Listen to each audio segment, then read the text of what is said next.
Terima kasih Mbak Putri. Begini, seringkali kita salah tafsir terhadap Konvensi Wina tahun 1961. Baik. Kita hanya melihat aspek bahwa seorang diplomat bisa melakukan kegiatan apa saja. Tapi di konvensi yang sama kita lupa. Ada klausula juga bahwa kita tetap harus menghormati hukum negara setempat. Tidak bisa seenaknya bebas. Kalau mau jujur, di negara barat pun tidak sebebas yang kita bayangkan sesuai Konvensi Wina. Tetap harus ada batasan. Dan kita tahu batasan itu kalau dilanggar berarti melanggar Konvensi Wina juga. Nah, buat saya apa yang terjadi dengan Duta Besar Inggris, buat saya terlalu berani ya. Dalam kondisi seperti itu datang ke satu tempat yang memang menjadi pusat berkumpulnya massa untuk tujuan tertentu. Betul. Yang jelas anti pemerintah. Iya.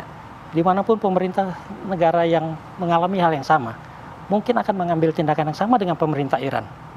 Tapi buat saya masih dalam koridor. Karena pada akhirnya tidak lama satu, kedua akhirnya dibebaskan.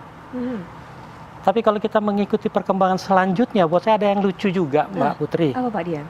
Bahwa ketika diwawancara oleh salah satu stasiun TV, dikatakan bahwa dia ada di daerah itu karena sedang mencukur rambut. Jadi mengaku kebetulan ada di sana, melihat keramaian dan ikut turun di sana. Baik. Buat saya, ya kalau sudah mencari alasan mungkin bisa dicari-cari. Apapun alasannya. Ya, tapi mungkin ini juga kita akan ketahui Pak Makarim dan juga Pak Dian bagaimana reaksi masyarakat Inggris ataupun pemerintah Inggris untuk bisa menanggapi hal ini. Mas Frega Wenas, rekan kami yang ada di London, Inggris, juga akan mengabarkan kepada kita. Mas Frega Wenas mungkin bisa bercerita, ini bagaimana reaksi pemerintah Inggris, kemudian juga tanggapan dari masyarakat Inggris ketika mengetahui duta besar dari Inggris yang bekerja di Iran atau bertugas Iran ini kemudian terlibat aksi protes terhadap pemerintahan Iran dan ditangkap akhirnya. Sejauh ini yang kami lihat di media maupun di publik Inggris, memang fokusnya adalah mengutuk insiden di mana duta besarnya ditangkap, seperti yang disampaikan oleh Pak Dubes tadi. Sepertinya memang ada agenda yang diusung oleh Inggris, apalagi mengingat statusnya sebagai sekutu Amerika Serikat. Kalau kami lihat dari pemberitaan beberapa hari terakhir ini, memang fokusnya adalah meminta permintaan maaf dari pemerintah Iran atas penangkapan duta besar Rob McCabe tersebut.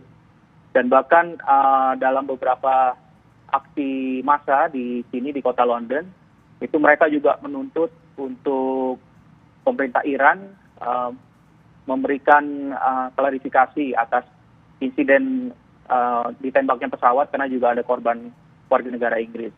Dan bahkan duta besar Iran sendiri kemarin dipanggil oleh Kementerian Luar Negeri dan dimintai keterangan, dan secara khusus diminta untuk menyampaikan kepada pemerintah Iran untuk memberikan permohonan maaf karena pemerintah Inggris ini melihat bahwa penangkapan tersebut seperti yang disampaikan oleh Pak Dubes tadi adalah menyalahi Konvensi Wina. Namun memang argumennya kalau dilihat ya namanya sebagai salah satu negara major power yang juga anggota Security Council, tentunya punya standing tersendiri, meskipun mungkin melakukan hal-hal yang di lapangan sedikit agak aneh, seperti yang diutarakan Pak Dubes tadi, tapi mereka berusaha menutupinya, dan ini terlihat dari pemberitaan media, di mana lebih condong memihak kepada kebijakan yang diambil oleh pemerintah Inggris. Dan bahkan terakhir kami monitor Perdana Menteri Boris Johnson dan juga Menteri Luar Negeri Inggris, Dominic Raab, juga menyampaikan hal yang sama, mereka menuntut Iran untuk meminta maaf atas insiden tersebut. Baik, Mas Wenas, mungkin bisa cerita juga kepada kita, aksi massa yang tadi sempat diceritakan oleh Mas Wenas itu sebesar apa kalau di Inggris? Dan dilakukan di mana? Apakah memang di tempat-tempat ataupun depan kedutaan Iran atau di mana? Kalau yang kami monitor terakhir, aksi yang dilakukan itu di pusat kota, memang jumlahnya mungkin tidak seperti sebanyak yang dilakukan apabila kita melihat demo yang terjadi di Jakarta, ataupun mungkin di Iran kemarin sendiri yang jumlahnya sangat banyak. Tapi untuk eskalasi massa ini mereka berkumpul di pusat kota dan bahkan mereka melakukan long march sampai dengan ke Trafalgar Square, dan bahkan kemarin sempat hadir juga pemimpin dari Partai Buruh, Jeremy Corbyn, yang bersama-sama dengan masyarakat London mengutuk untuk insiden yang terjadi di Inggris. Dan sampai dengan saat ini memang juga banyak kritik keras yang diutarakan oleh masyarakat maupun pejabat setempat di sini. Baik, terima kasih Mas Frega Wenas atas keterangan yang sudah disampaikan tentunya. Dan Pak Makarim tadi sudah kita dengar kritik keras dari pemerintah Inggris, mereka menuntut Iran untuk meminta maaf, dan juga rekan kami Mas Wenas berkata nampaknya ada agenda dari Inggris. Agenda apa ya Pak kira-kira? Nanti kita akan bahas Pak Makarim, Pak Dian, kita lanjutkan setelah jeda. Berikut ini kami akan segera kembali.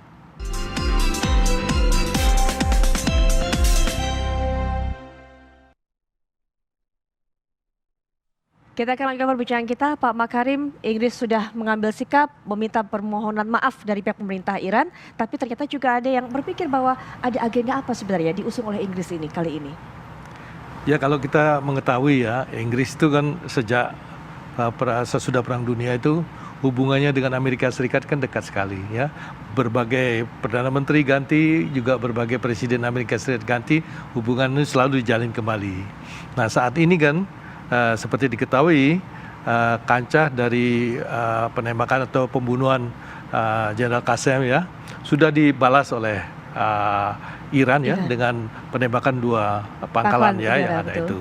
Tetapi memang oleh Iran ini dikendalikan sedemikian rupa dengan penuh penahanan diri ya, sehingga tidak ada korban. Memang itu by design, memang tidak mau ada korban karena kalau ada korban itu kan menimbulkan alasan yang kuat ya, yang bisa dipakai untuk menyerang Iran ya toh.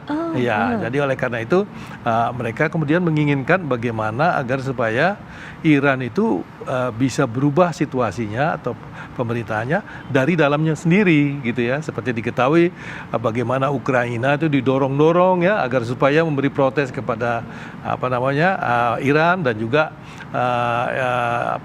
Inggris sendiri juga ingin agar supaya ada reaksi dari masyarakat Iran terhadap penembakan Ukraina tadi. Nah, hal ini sebenarnya kalau kita bisa tangkap dengan seksama ya, Iran ini sekarang ini sangat hati-hati. Karena apa? Kalau tidak betul-betul tepat ya, akan timbul Perang Dunia Ketiga itu ya, akan timbul dari Perang Dunia. Oleh karena itu mereka kemudian berbuat sesuatu yang sangat akurat, dalam arti kata dia memenuhi keinginan dari para jenderal yang kecewa terbunuhnya Jenderal Qasem ya, tapi at the same time dia ingin supaya jangan berdampak menimbulkan konflik yang lebih besar. Jadi dengan kata lain sebenarnya ya, sekarang terjadi apa yang disebut deeskalasi tension. Jadi tension. Jadi sekarang bukannya dia naik tapi menurun ketegangannya. Ya, karena kalau kita lihat kan Trump, Presiden Donald Trump mengatakan bahwa all is well ya toh. Berarti semua sudah oke ya. Nah, dan juga pemerintah Iran menyatakan bahwa ini adalah balasan yang terakhir, sudah selesai lah.